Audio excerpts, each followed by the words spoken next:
Israeli army initially reacted to attacks on its soldiers with a strike that killed 4 people at a funeral, according to local sources. সুপ্রিয় দর্শক মণ্ডলী, সালাম এবং শুভেচ্ছা নেবেন। প্রতারিত হচ্ছে হামাস, চুক্তি ভঙ্গ করছে ইসরায়েল, বিশ্বাসঘাতকতা করছে ইসরায়েল। যেই শর্তের উপর ভিত্তি করে 2 বছরেরও বেশি সময় ধরে চলা যুদ্ধের সমাপ্তি হলো, যেই শর্তের উপর ভিত্তি করে ইসরায়েল এবং হামাস জিম্মি এবং বন্দি বিনিময় সম্পন্ন হচ্ছে, শেষ মুহূর্তে এসে সেই শর্ত নির্লজ্জভাবে লঙ্ঘন করল ইসরায়েল। বন্দি বিনিময়ের এই সুন্দর সময়ে উত্তর গাজায় 6 জন ফিলিস্তিনিকে গুলি করে হত্যা করেছে তারা। গাজার মানুষ হত্যা তাদের কাছে পাখি শিকারের মতো। Tensions in Gaza escalated on Monday as Israeli forces opened fire on several suspects, who approached their positions in the northern part of the territory, resulting in the deaths of at least 6 Palestinians, according to local health authorities. কতটা নৃশংস তারা, কতটা ভয়ঙ্কর তারা, তাদের এই চুক্তিভঙ্গের জন্য উদ্বেগ প্রকাশ করেছে মিশর, কাতার। কাতার, মিশর এবং তুরস্কের মতো দেশগুলো বলছে ইসরায়েল চুক্তির শর্ত মানছে না। এতে বন্দি বিনিময় প্রক্রিয়া ভেঙে পড়ার আশঙ্কা রয়েছে এবং ভবিষ্যতে যুদ্ধ আবার বেঁধে যেতে পারে। কাতারের আমির Sheikh Tamim bin Hamad Al Thani বলেছেন, জানুয়ারির গাজা যুদ্ধবিরতির চুক্তি কাতার, মিশর এবং যুক্তরাষ্ট্রের মধ্যস্থতায় হয়েছিল। সেটি ইসরায়েল মেনে চলেনি, যে কারণে যুদ্ধ এতটা দীর্ঘ সময় ধরে সংগঠিত হয়েছে। ইসরায়েলের বিশ্বাসঘাতকতা নিয়ে ভিন্ন ভিন্ন মত দিচ্ছে বিশ্লেষকরা। And furthermore, the Israelis are not going to completely leave Gaza as long as Hamas is not defeated. Netanyahu and company are determined to drive the Palestinians out of Gaza. গাজার যুদ্ধ বন্ধের 20 দফা শান্তি পরিকল্পনার মধ্যে অন্যতম পরিকল্পনা হচ্ছে হামাস গাজায় আটক অবশিষ্ট 48 জন ইসরায়েলি জিম্মিকে মুক্তি দেবে, যাদের মধ্যে 20 জন এখনো জীবিত। হামাস তা করেছে। বিশ্ব মিডিয়ায় লাইভ ব্রডকাস্টের মাধ্যমে হামাস ইসরায়েলি বন্দীদের মুক্তি দিয়েছে এবং 28 জনের লাশ ফেরত দেবে। এর মধ্যে 4 জনের লাশও ফেরত দিয়েছে। বাকিদের লাশ ফেরত দেওয়ার প্রক্রিয়া চলছে, তবে একটু সময় লাগবে। যদিও হামাস বলছে ধ্বংসাবশেষের নিচে চাপা পড়া অনেকের লাশের সঠিক তথ্য তারা জানে না।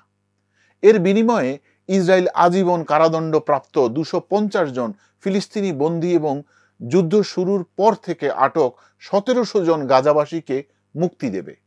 হামাস তাদের চুক্তির শর্ত অনুসারেই তো জিম্মি মুক্তির ব্যবস্থা করেছে, কিন্তু ইসরায়েল এখন চোখ পাল্টে দিচ্ছে।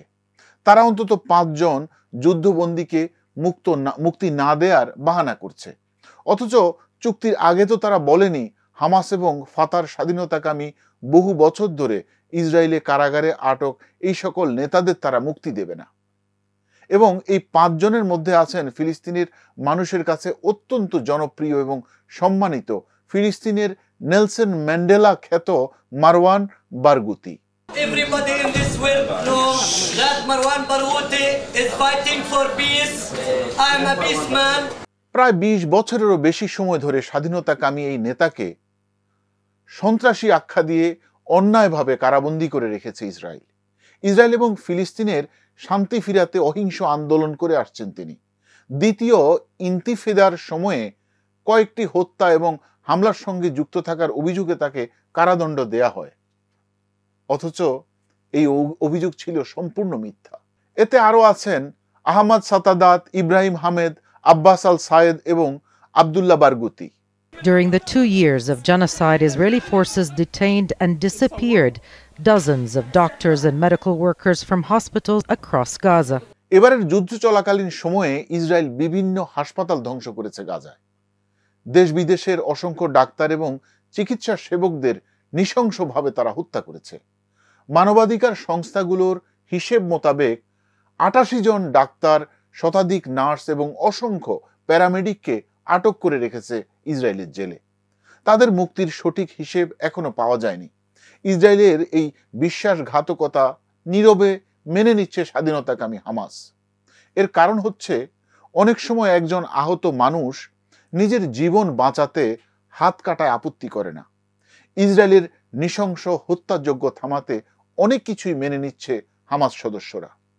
Under the first phase of the ceasefire agreement, Israel has withdrawn from parts of Gaza, but retains control of around 53% of the territory. চুক্তিতে কথা ছিল ইসরায়েল গাজায় দীর্ঘস্থায়ী শান্তি প্রতিষ্ঠার লক্ষ্যে হামাস বিরোধী জুন্দু আনসার আল্লাহ, তৌহিদ আল জিহাদ, আইএস এবং সৌদি মদতপুষ্ট সালাফি ওহাবি জিহাদি গোষ্ঠীদের কোনো ধরনের অস্ত্র সাহায্য দেবে না। কিন্তু এখন মাঠের বাস্তবতা হচ্ছে ভিন্ন। যে সকল অঞ্চল থেকে ইসরায়েলি সেনারা সরে গেছেন সেখানে চলছে অরাজকতা। তাদেরকে সহায়তা দেওয়ার বিভিন্ন গোষ্ঠী রাজাকারদের হাতে যথেষ্ট অস্ত্র দিয়েছে ইসরায়েল। 7 অক্টোবর 2023 থেকে শুরু করে যুদ্ধ চলাকালীন পুরো সময় এই দলগুলো ইসরায়েলের পক্ষ হয়ে হামাস বিরোধী কার্যকলাপ পরিচালনা করেছে এবং ইসরায়েলের আইডিএফ সৈন্যদের হামাসের অবস্থান সহ বিভিন্ন তথ্য সরবরাহ করেছে। আইডিএফ সরে যাওয়ার সাথে সাথে গুপ্ত যুদ্ধ এবং গুপ্ত হামলা শুরু হয়ে গেছে বিভিন্ন এলাকায়। হামাসের নেতৃত্বের শূন্যতা, দলের অবকাঠামোগত দুর্বলতার কারণে হামাস সদস্যরা বিভিন্নভাবে নিজ উদ্যোগে আইন হাতে তুলে নিচ্ছে। তারা গাজার রাস্তায় প্রকাশ্যে ইসরায়েলকে সাহায্য করা রাজাকারদের হত্যা করছে। পশ্চিমা মিডিয়া তা ফলাও করে প্রচার করছে। বিশ্বকে বোঝানো হচ্ছে হামাস কত বড় সন্ত্রাসী, তারা কতটা খারাপ। আবার কেউ কেউ আশঙ্কা করছেন ছোট ছোট ছুতোয় আবার না গাজায় আক্রমণ শুরু করে বসে ইসরায়েল। এদিকে ডোনাল্ড ট্রাম্প হামাসকে অস্ত্র আত্মসমর্পণের নির্দেশ দিয়েছে। তিনি বলেছেন হামাস যদি অস্ত্রবিরতি না মানে তবে তিনি তার প্রশাসনিক শক্তি দিয়ে হামাসকে অস্ত্রহীন করবেন। But if they don't disarm, we will disarm them. They know I'm not playing games. তবে কি ইসরায়েল ফিলিস্তিনের মধ্যকার 2 কান্ট্রি সলিউশন অথবা 1 কান্ট্রি সলিউশন অধরাই থেকে যাবে? কি হবে তাহলে স্বাধীনতা, সার্বভৌমত্ব, শান্তিপূর্ণ ফিলিস্তিন রাষ্ট্রের?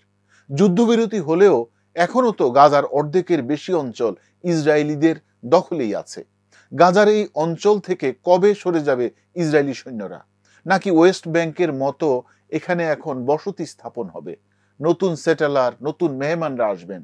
ইসরায়েলকে বিশ্বাস করা কঠিন, কারণ রাষ্ট্রীয় মদদে ফিলিস্তিনের ওয়েস্ট ব্যাংক এবং ফিলিস্তিনিদের উচ্ছেদ করে বিভিন্ন অঞ্চল দখল করার জন্য তাদের কোনো কারণ লাগে না।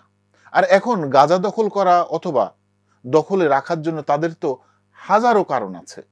আসলে স্থায়ী কোনো সমাধান ছাড়া কিভাবে ফিলিস্তিনে শান্তি ফিরবে? 1948 সালের নাকবা আক্রমণ থেকে শুরু করে সর্বশেষ গাজা, ইসরায়েল বিভিন্ন সময়ে বিভিন্ন কারণে অথবা অকারণে 13-12 বেশি সময় বড় আকারে ফিলিস্তিনিদের উপর আক্রমণ করেছে এবং ছোট ছোট আকারে শত শত আক্রমণ করেছে। এই সকল আক্রমণে ইসরায়েল নৃশংসভাবে লক্ষ ফিলিস্তিনিকে হত্যা করেছে। অনেক হত্যাকাণ্ডের হিসেব কখনোই আর পাওয়া যাবে না।